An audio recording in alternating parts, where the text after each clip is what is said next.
If you keep ending up with the same type of woman, this is not bad luck, it's a skill you were never taught. Choosing a long term partner is one of the trickiest decisions you'll ever make. And if you get it wrong, it can take apart your finances, your peace, and your identity. Most men know this deep down, but what they don't know is that there's a pragmatic way to fix it. And after helping hundreds of men and publishing more than 70 essays, I've built a simple process for it. So in this video, I'm going to show you why you keep ending up with the same people, and then the three-step framework for properly screening women so you don't make this mistake ever again. So here's the thing, right? Once you have access to women in your dating life and you've had some success, your biggest danger realistically isn't rejection anymore. It's quite the opposite. It's that you'll impulsively commit to the wrong woman and not find out until it's too late. Think about it like buying an expensive watch. The market is full of replicas that look identical to the real thing. I'm talking same material, same color, and indistinguishable to the naked eye. The only person who can tell them apart is a master watchmaker because he knows exactly what inconsistencies to look out for. And here's the uncomfortable part. If you're marginally successful, you're not the watchmaker, you're like the buyer with money and no eye, which makes you the easiest prey to sell a replica to. In the same way, women can want you for all the wrong reasons, and you won't even notice. You'll feel like you've struck gold. But the cost of getting it wrong isn't just emotional, it's even financial and psychological. The wrong partner is like an infection, they break you down slowly on every level. And by the time you make sense of what's happening, you're basically already drowning. So, why does this keep happening to ambitious men like you? Well, it comes down to one thing, and it's not taste or luck, it's a lack of clarity. You are making the biggest decision of your life without a means to see what's in front of you, which means the fix isn't lowering your standards or trusting your gut. It's the same thing that the watchmaker has, a proven method. You must take the car for a test drive before you buy it, and the method has three steps to it. But before I tell you what the first step is, here's something that sounds wrong until you actually reflect on it. You cannot learn who a woman truly is by having good times with her. You can think about this like making a serious investment, like buying a house or a car. You don't purchase it based on how it looks on a sunny afternoon. You check the roof, the flooring, the condition beneath the surface. You inspect the parts that matter most when things go south. Now, relationships are a bigger investment than any house, and almost no man inspects them to that extent, partly because we're taught that love is meant to be forgiving and kind. The first year, you're bringing your best selves to the table, and you're half living in a daydream. Your emotions and judgment are clouded.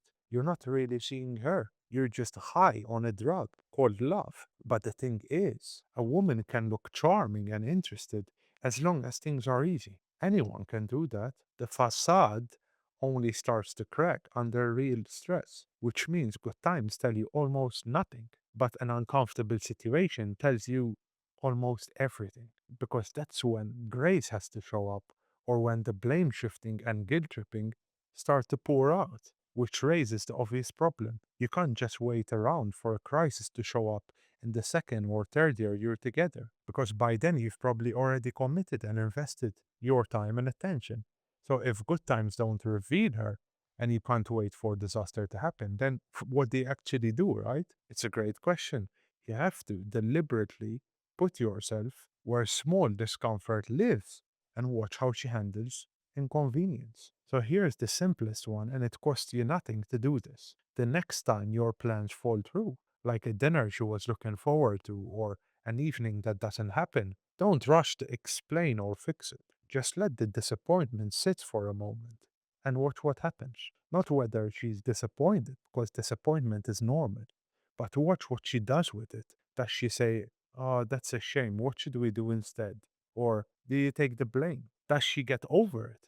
Or does it color how she responds to you for the rest of the day? Because that small moment may not be small for her. It may be a preview of how every disappointment for the next 10 years is going to get absorbed. You're watching whether her discomfort remains manageable or whether it turns into noise, like keeping you off balance, creating confusion, coldness, distance, etc., etc. That behavior pattern is a telltale sign. And if you see it, it means everything that came before that was designed almost to lure you in. So that's step one. You've learned that you must read her under stress and what to look for when you do. But character under pressure is not the full picture because a woman can pass this test and still be the wrong person for you for a reason that has nothing to do with her personality. Think about it, the woman who makes no time for you, who never plans anything, who you're always chasing. She's not like that with every other man. Somewhere in her life is a man she does make time for. This is the same woman with a completely different set of behavior patterns. So the question isn't, is she a low effort woman? It's more like, why am I getting the low effort version of her? And that's a question with an answer you can actually do something about. Step one was about her character, but this one isn't about who she is. It's about whether she actually wants you or just wants what you can provide for her. And here's what most men usually get backwards. When you're chasing, like reaching out and setting up dates, you may feel like you're showing interest, but you're not. You're removing the only incentive that tells you whether she's interested in you. If you carry all the investment up front, you can never see what she'd contribute without you having to ask. So you've essentially blindsided yourself.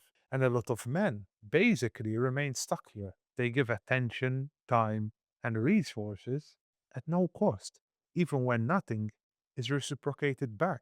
And the woman keeps staking for one simple reason. She's learned that you'll tolerate it. Effort flows towards men who command it. When you require nothing, you get nothing, and then tell yourself that she's just busy.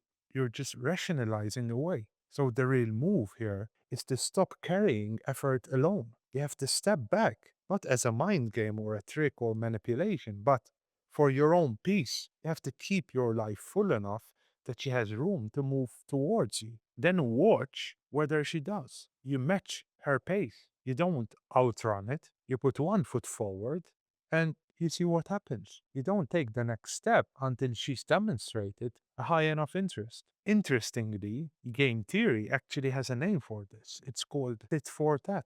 You mirror the level of investment that you're given, and you don't escalate until her effort has basically earned it. It might sound cold, but it's just part of mating and dating. It's the only way to get an accurate reading of her interest level. The effort she puts in freely is the most crucial data she could give you. So now you can test two things, whether she's stable under stress and whether she actually wants you for you. But there's a third question, and it's the one most men mess up the most because a woman can be stable and genuinely into you and still be fundamentally the wrong person to build a life with. So let's say, for the sake of argument, she's got the character and the interest, right? You've watched her under stress. She's poured her heart out to you, demonstrating over a prolonged period of time that she's really who she says she is. So you transition into commitment.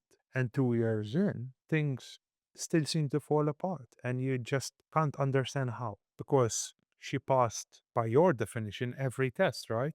The reality is a woman can be the perfect example of what you're looking for, but not quite the right person for you because it's a matter of alignment, whether the two lives you're actually living point in the same direction. And this is the one you cannot read of her behavior alone, which is exactly why men tend to miss it.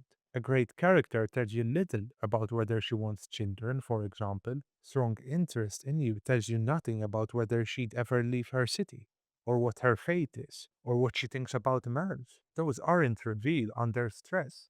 They're revealed in the context of conversation. The slow, specific, sometimes unromantic conversations most men avoid because they're afraid of the answers. So before you commit, you have to genuinely know where you stand on the things that don't really bend that easily, like children, whether she wants them and when she wants them, marriage, what it even means to each of you, where you live, money, fate, the shape you each want the next 10 years to take. Not a vague sense of getting along, but the specific tested agreement on the things that, if left misaligned, will just end your relationship later on anyway.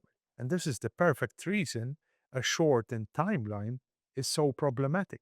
It's not the months themselves, it's that 2 or 3 months isn't enough conversation, friction, and ordinary life to actually know the ins and outs of any of this. People can represent alignment for a season, but they can't represent it for a year or 2 or 3. So timing is indispensable.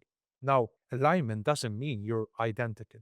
Two people can and mostly will differ in temperament, in strengths, even be opposites, yet still aligned, as long as those differences stabilize rather than antagonize each other. You're not looking for a copy of yourself. You're looking for a pathway you can fundamentally walk together. So that's the framework.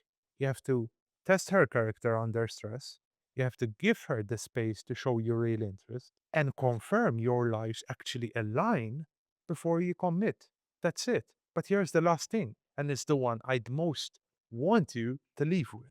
This whole video has pointed outwards at how to read her, how to screen her, how to read interest, and it all matters. But the same lens has to be inverted inwards towards you because there is such a thing as a man unsuited for a good woman. If you haven't done the work and you can't maintain a degree of self control around women, you're going to strip her of her virtues if she somehow gets to fall in love with you. So you must, at all costs, be honest with yourself on where you stand internally before you ensue in any commitment or romantic relationship. I'm going to leave you with that for today, my friends.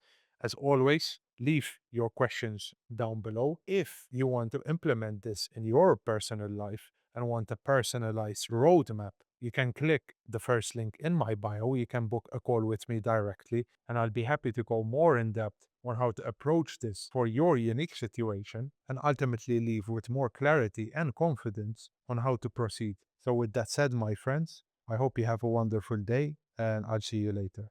Take care.